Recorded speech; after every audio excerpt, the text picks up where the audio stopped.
Monggo silakan. Ada yang mau sharing?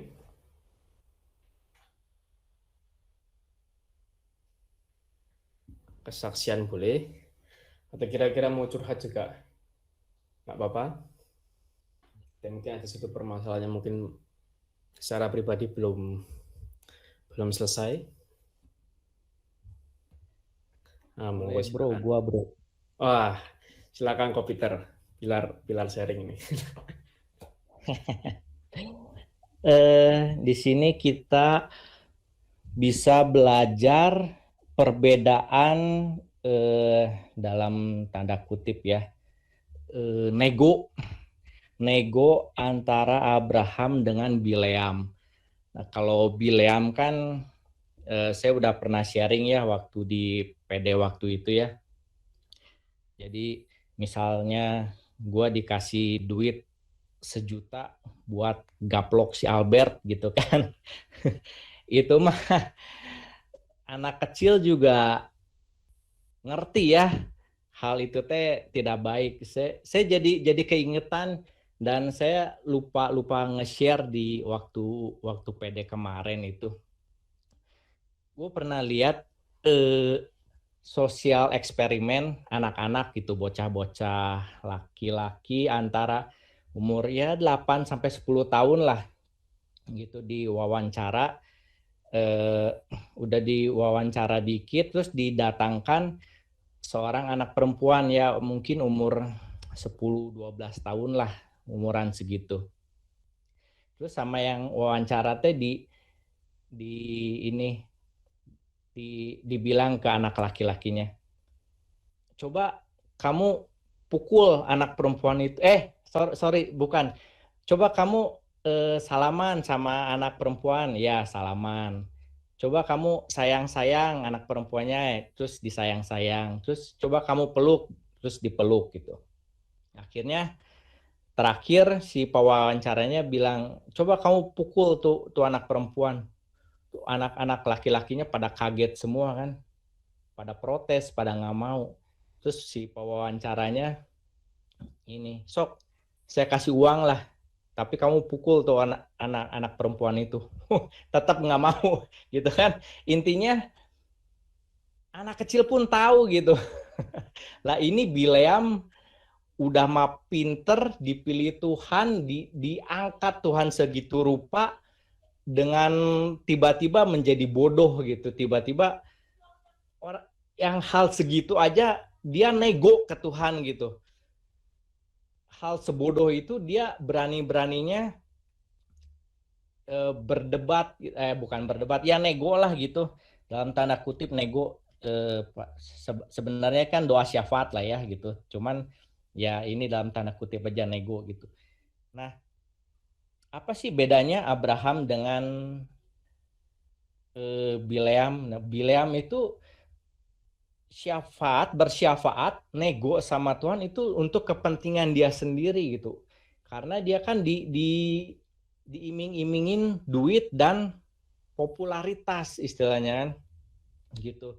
Sehingga tiba-tiba dia jadi bodoh gitu. Hal yang seharusnya tidak perlu ditanyakan dia nego gitu. Sedangkan Abraham di sini dia bersyafaat, nego sama Tuhan itu bukan untuk kepentingan dia sendiri. Dia nggak dirugikan apa-apa sebenarnya ya. Ya kecuali memang kalau nggak ini dia kehilangan Lot sih sebenarnya. Cuman ya pokoknya dalam hal ini dia sebenarnya nggak, di Sodom dan Gomora ya hancur mah hancur aja, orang-orang jahat semua gitu. Tapi di sini kita lihat belas kasihannya Abraham kepada kepada Lot juga sih sebenarnya ini. Makanya dia berani berani nego untuk kepentingan orang lain gitu. Nah, terus perbedaannya lagi di sini Abraham itu kata-katanya sangat respect respect sama Tuhan gitu. Dia ngerti cara cara nego dengan Tuhan, dengan kata-katanya gitu. Misalkan ya apa ya, sesungguhnya aku telah memberanikan diri walaupun aku ini debu, abu gitu. Terus apa ya? Terus janganlah Tuanku marah gitu. Nah, dengan kata-kata itu Abraham menunjukkan respect-nya, hormatnya kepada Tuhan. Sedangkan Bileam itu dengan sombongnya ya waktu itu pernah juga saya sharing waktu yang minggu itu dengan sombongnya, oh tenang aja, nanti gua doa pasti ada firman dengan pedenya, dengan sombongnya gitu. Tenang aja, nanti Tuhan bicara kok ke saya gitu. Lihat itu bedanya jauh banget. Abraham satu-satunya orang yang menerima janji Tuhan sedemikian dahsyatnya itu cuma Abraham. Tapi dengan itu dia sadar dari mana dia diambil gitu. Dia tidak nggak takabur. Dia masih ingat dari mana dia diambil. Dia dari nol diangkat Tuhan sedemikian rupa, dan dia tidak lupa. Dia nggak lupa diri gitu. Makanya dengan kata-katanya itu juga dia memberanikan diri nego sama Tuhan. Ya apakah kita boleh bersyafaat, boleh nego sama Tuhan? Ya boleh-boleh aja, tapi ya contohlah doa syafaatnya Abraham, bukan Bileam. Terus paling satu lagi bro, ini hampir sama dengan yang pernah saya sharingkan, kayak yang ini, kalau kita misalnya nggak nggak rajin doa, nggak berbuat kebaikan, tapi hidupnya fine aja, jangan sombong Kak. Bisa aja itu anugerah karena doa-doa orang tua atau doa orang sekitar. Nah ini hampir sama lah. Di sini kita juga bisa lihat misalnya kita ada di pesawat terbang gitu. Pesawat terbang itu hampir jatuh mungkin ya. Tapi ternyata nggak jatuh gitu. Padahal kita hidupnya bejat misalnya ya. Ekstrim lah ya. Hidupnya bejat, hidupnya nggak ya berantakan gitu ya, berantakan. Tapi gue selalu selamat ya, jangan takabur juga, jangan sombong juga. Siapa tahu di pesawat itu ada satu orang benar, ya gitu kan. Jadi ya jangan, ya kalau misalkan nggak ada orang benar ya, ya mungkin ya siap-siap aja gitu. Jadi kita nggak bisa sombong gitu. Jangan-jangan ketika kita lagi hidup kita hancur, nggak berantakan begitu ya, jangan takabur. Siapa tahu di sekitar kita ada orang benar, makanya kita selamat karena orang benar itu gitu. Jadi kita selamat bukan karena kitanya, tapi karena ada yang nggak tahu siapa, ada orang benar sekitar kita gitu. Paling itu sih bro. Thank you bro. Luar biasa. Terima kasih Ko Peter. Memang Abraham ini mengagumkan sekali ya. Makin dibaca, makin dikenali, ternyata makin mengagumkan Abraham ini. Di tengah ya sekalipun punya kekurangan gitu ya, namanya manusia gitu pasti punya kekurangan. Ya kan? Tapi memang sangat mengagumkan gitu. Di sini tuh kelihatan sekali bahwa Abraham itu di satu pasal ini ya, kelihatan sekali bahwa Abraham itu ternyata punya sifat menghamba yang tuh luar biasa. Itu sifat menghamba yang luar biasa, dan bukan cuma kepada manusia ternyata. Nah itu yang tadi mungkin juga salah satu bentuk ya, dibandingkan dengan Bileam. Bileam itu kalau bagi teman-teman Bapak Ibu yang belum tahu, Bileam itu ada di bilangan 22.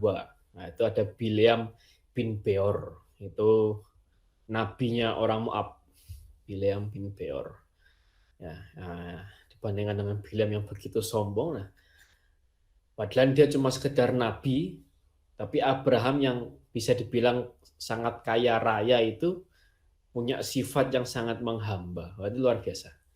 Luar biasa. Nah, terima kasih Ko Peter. Luar biasa. Sangat mendalam. Dan bisa ya, benar juga ya. Bisa jadi selama ini kita hidup tuh bisa bejo gitu ya. Karena ada orang benar di sekitar kita ikut tertolong hidup. Wah, itu menarik. Terima kasih Ko Peter. Luar biasa. Nah, monggo selanjutnya yang mau sharing. Mau sharing, mau kesaksian, mau tanya, nah monggo silakan.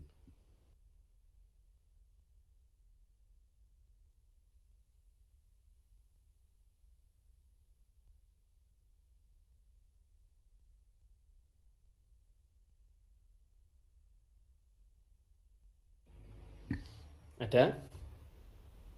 Di sini ada Amel, Pak Anton, Pak Donatus, ada Bella. Oh, tuh langsung Leo mungkin.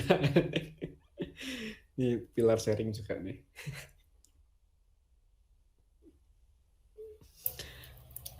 Aku tuh, halo teman-teman, selamat malam. Kabar terus juga. Aku tadi mau ngomong itu juga loh sebetulnya. Sama seperti Ko Peter gitu. Bahwa barangkali kita memang hidup tuh karena ada satu orang benar di sekitar kita gitu. Ngomong apa lagi ya, Bu?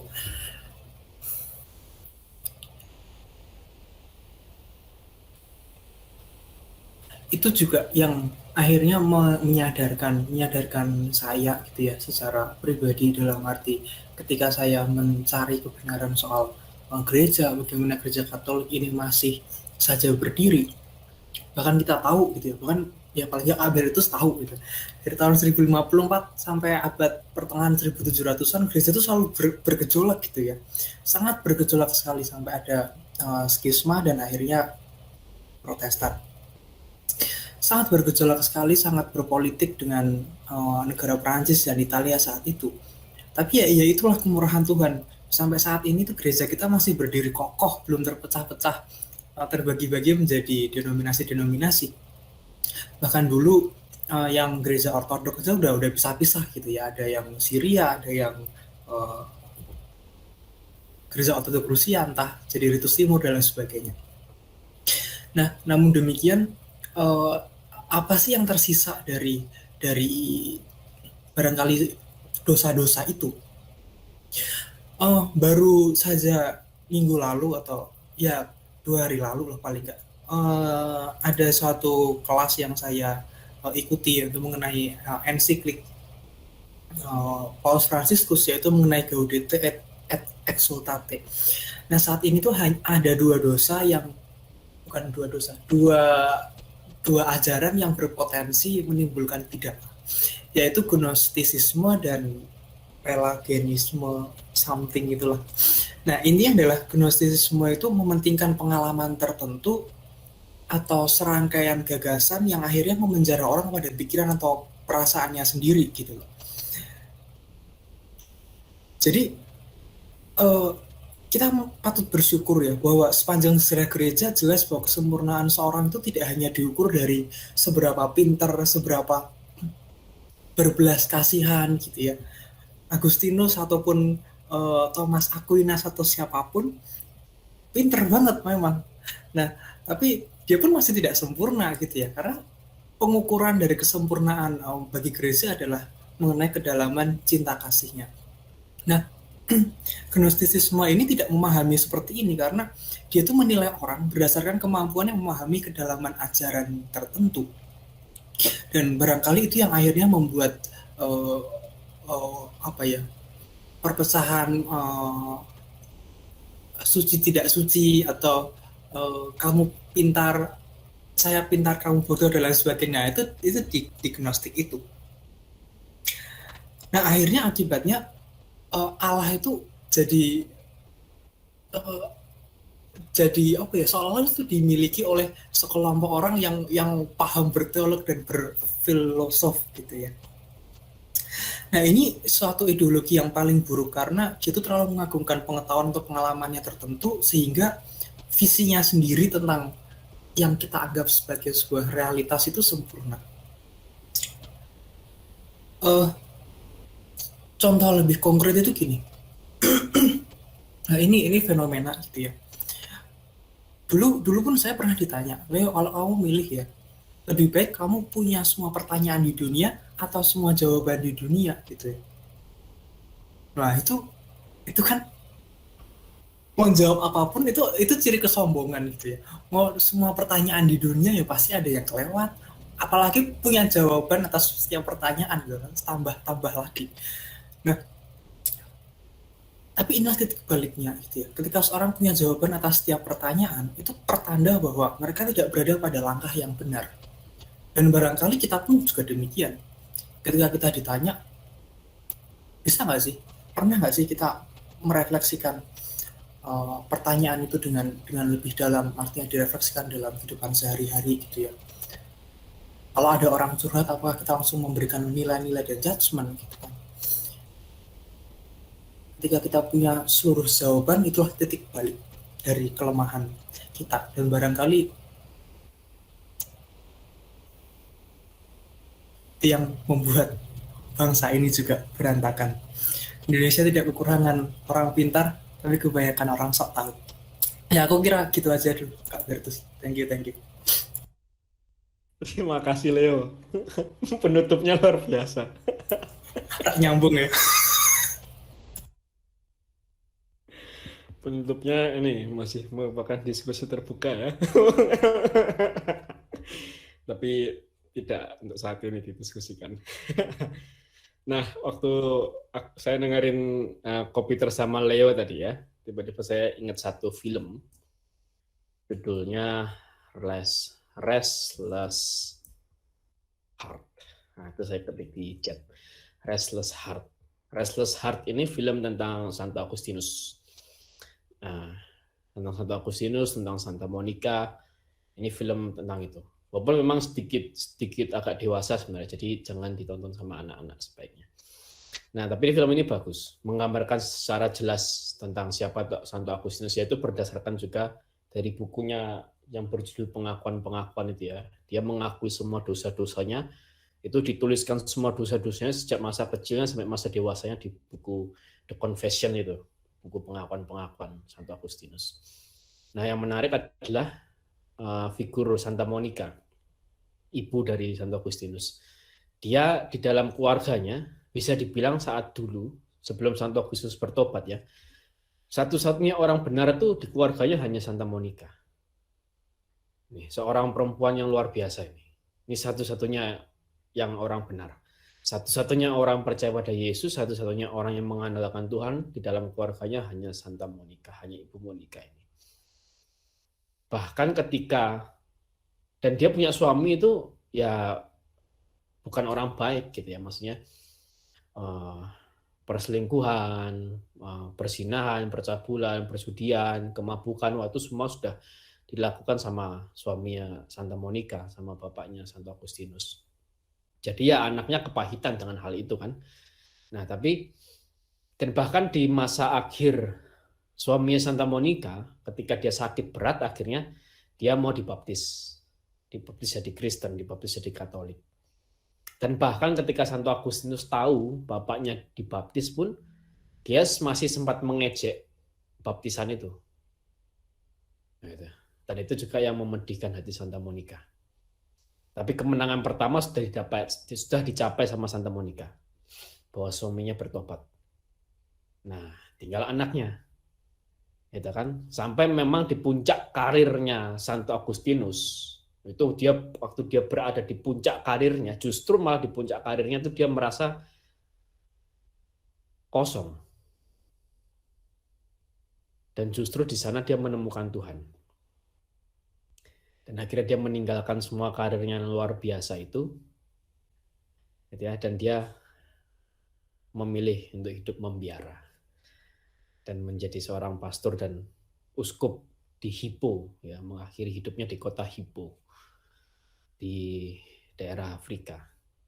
Nah, dan itu kemenangan buat Santa Monica, gitu, karena bagi Santa Monica tidak ada salah satu hal yang paling penting buat dia adalah pertobatan keluarganya, dan itu yang dia nantikan itu. Jadi saya jadi ingat itu kisah tentang Santa Monica yang berdoa syafaat terus untuk keluarganya. Ya ini the power of woman itu ya, ini luar biasa Santa Monica ini. Nah dan itu juga, dan satu tokoh lagi yang saya ingat itu Mother Teresa. tadi yang waktu Leo bilang tentang gnosticism ya, gnosticism yang menganggap bahwa orang yang punya pengajaran yang lebih itu dianggap lebih suci gitu ya. Nah ini saya mengingatkan dengan Mother Teresa, Santa Mother Teresa dari Kalkuta. Saya masih ingat waktu saya tahu tentang kisahnya, bahkan uskup setempat pun menganggap Santa Monica lagi, Mother Teresa ini sebagai orang sederhana, bahkan orang bodoh gitu, yang dia nggak terlalu mengerti tentang teologi sebenarnya. Cuma yang dia lakukan cuma mengasihi dan mengasihi. Sekalipun dia ditolak ya, sempat ditolak sama masyarakat sekitar karena dia dianggap mengkristenkan orang-orang Hindu di sana gitu ya. Tapi dia tetap tidak berhenti untuk mengasihi dan mengasihi. Bahkan gerakannya bukan hanya terjadi di Kalkuta India, tapi gerakannya ya bahkan sampai ke dunia-dunia. Gitu. Sekalipun bukan dia yang menginisiasi untuk sampai ke dunia, tapi banyak orang yang memakai nama dia untuk melakukan gerakan kasih ini sampai ke seluruh negara. Nah, itu luar biasa memang tokoh-tokoh ini. Nah, monggo silakan yang lain. Siapa tahu ada yang mau sharing, ada yang mau kesaksiannya baru gabung. Kita malam hari ini bahas Kejadian 18 ayat 1 sampai 33. Nah, tadi sudah dibacakan, sudah ada yang sharing. Nah, monggo silakan yang mau sharing, mau kesaksian atau mau bertanya juga bisa. Nah, sini masih ada banyak waktu untuk sharing. Monggo silakan.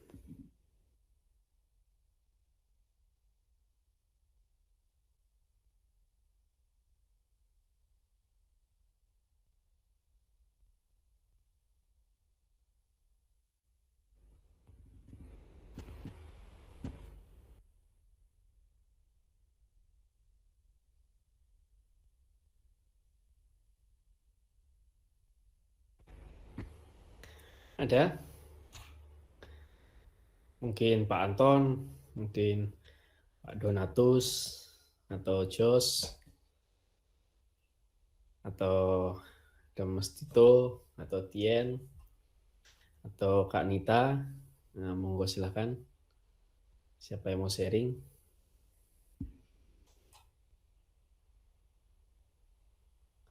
Ada Pak Anton ya, Pak Anton, Mas Hardi, Bella, Mbak Ella, ada Felicita, ada Bang Ignas, ada Bu Ica, ada Pak John, ada Bu Leli, Pak Pujo, ada Bu Felicia, Tristan. Nah, monggo silakan. Apa saja ya, jadi tidak harus yang bagaimana tentang kesaksian hidup, atau mungkin ada suatu pergumulan yang masih sedang diperjuangkan gitu. Nah, itu bisa juga. Mungkin mengenai doa, mungkin bisa mengenai keramahan, mengenai pelayanan. Nah, selamat datang Pak Beni, sudah bergabung. Nah, malam hari ini kita membahas tentang Kejadian 18 ayat 1 sampai 33. Ini masih sesi saling sharing. Jadi mungkin kalau ada yang mau di-sharingkan, ada kesaksian atau mungkin mau bertanya mengenai perikop atau pasal malam hari ini, monggo silahkan.